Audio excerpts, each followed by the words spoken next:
Good morning. How are you diddling? Excellent. Me too. Thank you very much for asking. Although a little bit blown away today, and not by anything in particular other than the weather. It is incredibly windy outside. I don't know where you are, but where we are, it's very, very windy, which means Max has been asleep for like the last hour already because he was just exhausted after being walking in the wind. So bless him, he's fast asleep, completely sparkoed. But we are here in a relatively quiet space right now to do Dazed, Confused, and Generally Buggered, your daily live video answering your social media and video questions, and also talking about some bits and pieces that you can do yourself for free to try and help increase engagement, increase interactivity, increase your brand, your business on social media and on video. Speaking of which, don't forget you can come and join me on any of my social media channels. The links have just popped up into the comments, so please do go and give them a like, go and give me a follow, whatever you want to do. And that would be absolutely fantastic. And of course, as always, the comments are open for you guys as well. So please do drop me a comment on whatever platform you're watching on, be it on Facebook, be it on Twitter, be it on Periscope, YouTube, wherever you're watching. Drop me a like, drop me a comment, let me know where you are in the world, and we'll do our best to answer your social media and video questions for your brand and business. Today, we're going to talk about clickbait and how annoying it could be. But is it any good for your brand, for your business, all that kind of stuff? And I've got a few questions that came in yesterday as well that we're going to answer too. So we're just going to get started and see what happens. Yesterday was a busy day on the show. I had a lot of questions coming in. So stay active. Let me know what you want me to answer about social media and video for your brand, your business, and I'll do my best. I'll do my best to answer as many of them as we can do. No sponsor this week, but we have a sponsor again next week, as far as I know. But if you're interested in sponsoring Dazed, Confused, and Generally Buggered and all the content that comes out of it, that goes on LinkedIn, on YouTube, on Facebook, on TikTok, on Snapchat, on Instagram, all those different channels. If you want to be mentioned on all of those channels, all you've got to do is just drop me a DM and we can have a chat about you sponsoring the show and getting your banner or your advert up there as well. And a little bit of a script spoken about you each and every single show. Right, anyway, now I've done the horrible selly bit. Shall we move on? Clickbait. Everybody's favorite thing, because there's nothing better than scrolling through your social media feeds and you suddenly come across an article that says this man went to hug his pet lion and you'll never believe what happened next. Click here to find out. Or this woman has got no body, she's only got a foot. Click here to see how she survives. And it's just fake. And yeah, it's called clickbait. And a lot of people used to do this on YouTube back in the day when it first started. It was effectively a good way of trying to get people to come and watch your content. But the problem is obviously people got cottoned onto the idea, and especially when it was in your title or in your thumbnails on your video content, people would see I don't know, a thumbnail of a girl in a bikini, but when it came to your video, there was no mention of a girl in a bikini or any video of a girl in a bikini. So all these people had clicked and they weren't getting what they wanted, so they clicked off your content. And the thing is with channels like YouTube and Facebook and TikTok and Instagram, it's all about how long people will stay interactive with your content for. It's the same with your website. Your website won't be performing well if your bounce rate is really high, which means basically people are coming, looking and going, no, that's a load of crap, you're talking rubbish, and coming straight back off the content because you're not delivering what it is that you're promising in the first place. Plus, nobody wants to be taken off the website that they're on anyway. So clickbait is really, really annoying. And it's kind of like, imagine ordering a Chinese takeaway. And the Chinese takeaway guy comes and delivers and he takes your money. And as he's walking away, you open up your bag and there's a pair of Wellington boots in there. You're not getting what you've paid for. You're not getting what you wanted. And so you would probably never order from that business ever again. And that's the same for your brand and for your business. So when you're creating content, whether it be a blog or a video or Instagram content or a Snapchat or a TikTok, deliver what it is that you're promising. Do what you're saying on the tin. Just like Ron Seal used to say, does what it says on the tin. It does. It paints across wood and protects it for a year, and then you do it again. That's all they were promising. They weren't making any fake promises. They weren't saying, paint this on your fence and within a year it'll be turned to gold, because that would be a false promise. You would never buy from Ron Seal ever again. So you've got to make sure that the content you're putting out for your brand, for your business, does exactly the same thing on social media. Don't clickbait. Don't draw people into your content using false promises, because you'll just piss your audience off something rotten. Hey, good morning to Chris Davis, who's just joined us on Facebook. Thank you very much for joining us. If you are watching right now, whatever channel you're on, don't forget to say hello. Going back to clickbait then very briefly, it's only a really short subject matter, really, but I don't want to see people using clickbait to draw people into the content, especially right now when social media is a hugely cannibalized area. So your brand and your business is probably seeing a lower level of interaction on your content, probably because, number one, there's more people using social media at the moment. Number two, you're probably posting just as much as you were before the whole lockdown situation came in. And number three, you're not posting enough because you're posting what you used to post at the start of the lockdown situation. Obviously, a lot more people right now are on social media. They're consuming content on a regular basis, which means your audience is cannibalized, because the audience that you had here, there, and everywhere are actually now consuming content all the time. So your content is getting lost in other people's feeds of content as well. So it just means you need to be posting more often for your brand, for your business. If you can keep your business alive using social media right now and you're not stuck on furlough, 100% get more content out there, give more value, get more people interested in what you've got to say, but don't do it through clickbait. Don't do it but through a false thumbnail. Don't do it through a false piece of advertising on a blog that will draw people through to another website, and then they'll just get pissed off and walk away because you're not delivering what you've said you're going to deliver. Just be honest. Give the value. The audience who want to consume it will consume it, and those who don't won't. Don't worry about it. Stop worrying about vanity metrics. So many people get caught up in the numbers, and they're going through the phone on a regular basis. Oh, how many likes has my photo got? I used to know a person who did that so often, literally every 30 seconds, picking up the phone and checking to see if the photo had got any more likes or not. Oh, has it got any more likes yet? No, it's not got any more likes yet. Oh, has it got any more likes yet? No, oh, it's got a comment. Brilliant. I'll respond to that comment. But has it got any more likes yet? No, it's not got any more likes yet. Getting caught up completely in those vanity metrics. They're not important. Concentrate on engaging the audience that you have in the first place.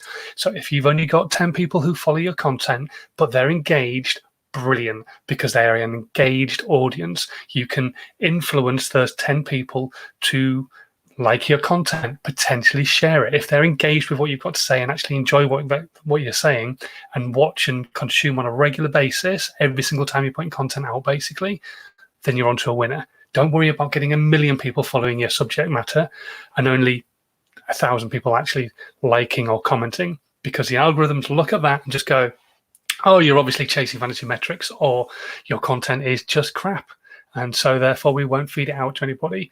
And a lot of people used to use clickbait to draw in people just for the hell of it and then not deliver. So their viewing figures would look nice and high vanity metrics. But when the algorithms looked at the content, they would go, well, hang on a minute, they've clicked, but then they've only watched for 20 seconds and they've skipped through most of the video.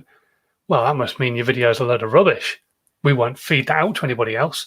And they didn't bother subscribing and they thumbs it down. Oh, right, okay, well, yeah, dear oh dear, they're not even a troll, they just don't like what you've got to say. It must be crap.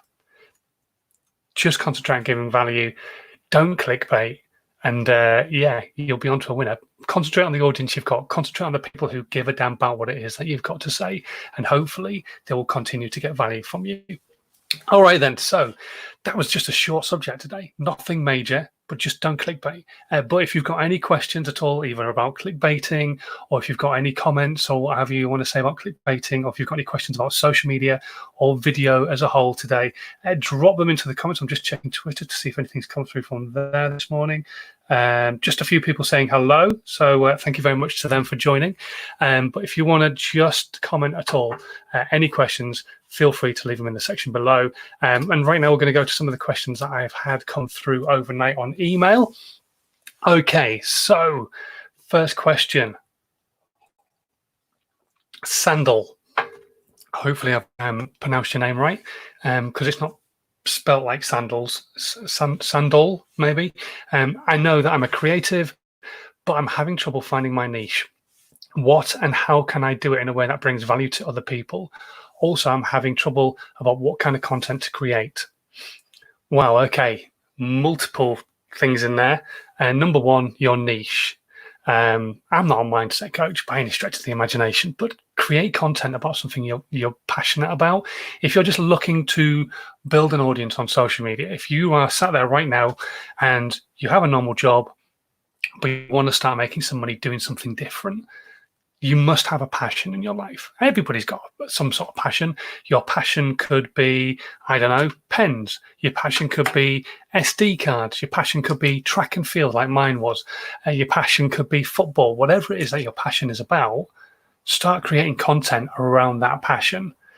Now, for me, I get people to go through my how to 9 times your social media process, because that way you're creating content you're passionate about across multiple platforms. So you end up doing blogs, you end up doing Instagram visual content, you end up having a podcast, you end up having short form video content, and then you post those across multiple social media channels, and then you start the whole process the following week as well, because you only need to write one blog to get a load of content. And that's what my process does with people. And so I would kind of suggest the same thing for yourself, is create lots of little organic pieces that you just suddenly something in your mind comes up and you want to create something, stick those out on things like Instagram story, TikTok, Snapchat, and then create those specific pieces to what you're talking about that week for brand, put them out as a blog, put them out as an article on LinkedIn, put them out as a Facebook post on your business page, put them out as a Medium article, put memes and things like that out on Instagram, on Snapchat, again on TikTok, make a small video out of them. Put them out on LinkedIn with a good bit of written description that will be targeted at businesses and your audience. There's all sorts of content you can be creating right now, but you've just got to start creating effectively, I'm afraid, Sandal, but 100% find out what your niche is first. And if you're not too sure, if you've got a few different things that you're interested in, try them all, and then see which one performs best and the one that you feel the most passionate about. Which one did you enjoy creating the content for the most? Because the one that performs the best might be the one that you're actually, you know what, I didn't really enjoy creating that. So don't go with those vanity metrics. Go with the one that you felt performed the best and you enjoyed creating the most. So try and find that happy medium, and don't just create content because it performs well. Create content because you're happy creating that content. Okay, next question. Let's have a quick drink. My voice is going. Norman, how can an artist grow and monetize without having to feel the need to write hook all the time? Oh, that's a Gary V thing, isn't it? Right hook, jab, jab, jab, right hook. Great book, by the way, if you've never read it. It's all about giving and then selling, which is something I've been on about for a long, long time. So as an artist, I'm guessing you mean either like a musical artist or a painting artist, I don't know. But what I would generally say is the value that you can give and how you can actually draw people into your content so that they can learn to understand what it is that you do is take them through the process. So whether it's music or whether it's art, take them through that idea of this is how I ended up creating this final piece. So whether it's a piece of music and you were inspired by the wardrobe that you sit next to every day, I don't know. But whatever it is that inspired you, talk about that and almost effectively create like a case study around you and how you've built this piece of artwork, be it a painting, be it a piece of music, whatever it is that you're creating. Get people drawn into the process of you creating. That's what a lot of people really like. People love that behind the scenes of what you're doing. We live in a voyeuristic age at the moment. People love to watch what other people are up to. It's why crap like Love Island works so well. It's why Big Brother was a brilliant social experiment back in the day, and all these other reality TV shows. It's why people like to watch them. Yes, some of them are false and fake and what have you, but actually people like to see behind the scenes what's happening when effectively the cameras are off, but they're not, they're on.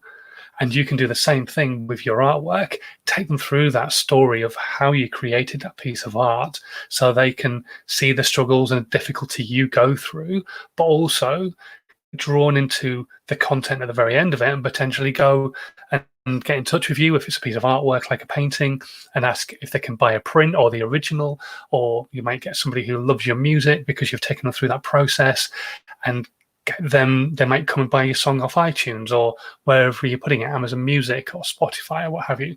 So think about taking them through that process. And also don't forget, content creation is a huge thing. So every single day be creating different things. If you're a musician and you can create music easily, create a small song every single day, a little piece. Especially right now while we're all in lockdown, you could have had this whole library of music all about the whole lockdown COVID-19 coronavirus situation and just had some real fun with it. So as much as fun as you can with the current situation, but you know what I mean, just start creating content. But yeah, that story process, I think, behind the scenes is something really people get very interested by. A lot of agencies are doing it. They're creating content that shows behind the scenes of what they do. The Go agency, who I mentioned the other day, the influencer agency, they're doing it. Steve Bartlett does it with Social Chain. Obviously, Gary Vaynerchuk does it. Grant Cardone has started doing it. Brad Sugars even has started doing it. So yeah, take a look at some of these people who are creating content behind the scenes and potentially do the same thing for your artwork. That was a very convoluted answer. Hopefully that's giving you something though there, Norman. Let's have a quick look on the comments, see if anybody's asking anything there at the moment. No, we're a little bit more quiet today than we were yesterday, which I'm not complaining about. But if you've got any questions at all, drop them into the comments, whatever stream you're watching on. I'll do my best to answer them. Okay, let's have a look at the final question I got through on email. It comes from Mike, who is over in the Far East. He says, I'm 61 and I'm finding it hard to do what a lot of people say, which is create loads and loads of content. In fact, some people are saying over 60 pieces a day. I can get out about 5 or 10 pieces a day. What can I do to improve?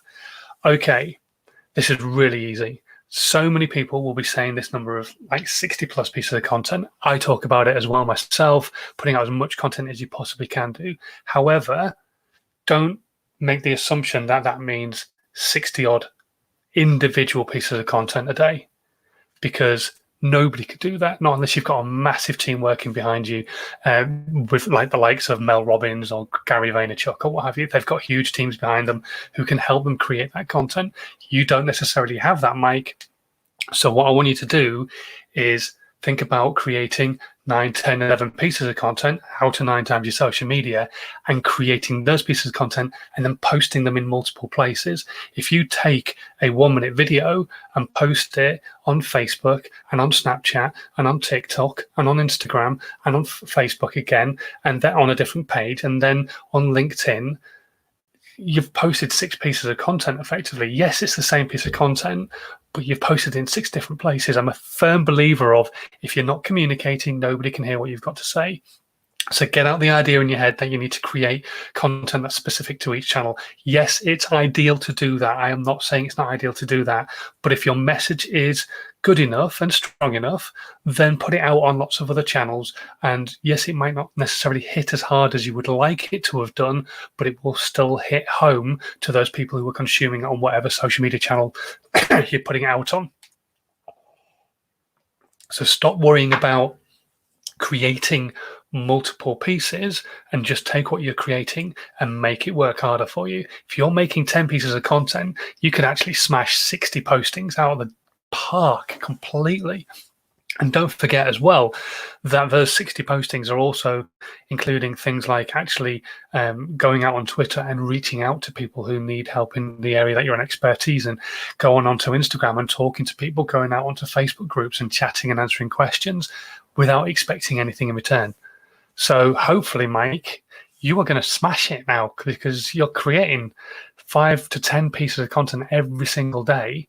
You don't need to improve on that. You just need to get your content out there now. That's amazing. Just smash it. Absolutely smash it. Brilliant stuff. Well done to you. Yeah, I wish I had the time to necessarily do that for myself. as well as doing it all for my clients as well that I do it for. So brilliant. Well done. Awesome. That is pretty much it for today. We've had a more quiet stream, a little bit of a calmer one. More people, obviously, in the UK considering going back to work at the moment and all this kind of stuff. I'm not going to get into all the politics of what came out of yesterday's speech, but it was an interesting one, shall we say. Anyway, I am going to skedaddle. It's been a short broadcast today, but we've answered a few questions. We've spoken about clickbait and how you shouldn't be doing it, basically. But as always, if you've got any questions at all, if you're watching now on the live or on the replay, please feel free to drop them into the comments. We'll do our best to answer them tomorrow on the live stream. Or if you don't want to put your hand in the air like you didn't maybe in the classroom because you're not sure your question is a sensible one, firstly, no question is a stupid question. But if you want to email me, my email address is just scrolling along the bottom of the screen if you're watching on video right now. Or if you're listening on the podcast, which is out later on this evening, please do just go and click the link in the section below and drop me an email and ask your question that way. And I'll do my best to answer all the questions I can, either on email or we can have a Skype chat, or we can answer your question without mentioning your name on tomorrow's live stream. Okay. Thank you very much for watching. As always today, it has been a slightly quieter one. It's been a shorter one than usual, but that's absolutely fine by me. I am going to go and chill out for a little bit before the wee man wakes up, because I guarantee he's going to be up and full of energy. So I will see you tomorrow. Thank you very much for watching. Until then, stay safe. And you know what? I'm still going to say it. Stay inside. Just go out for your exercise and don't go mingling with people and stuff like that. Just be careful. Stay alert. Anyway, I'll see you tomorrow. Take care. Bye.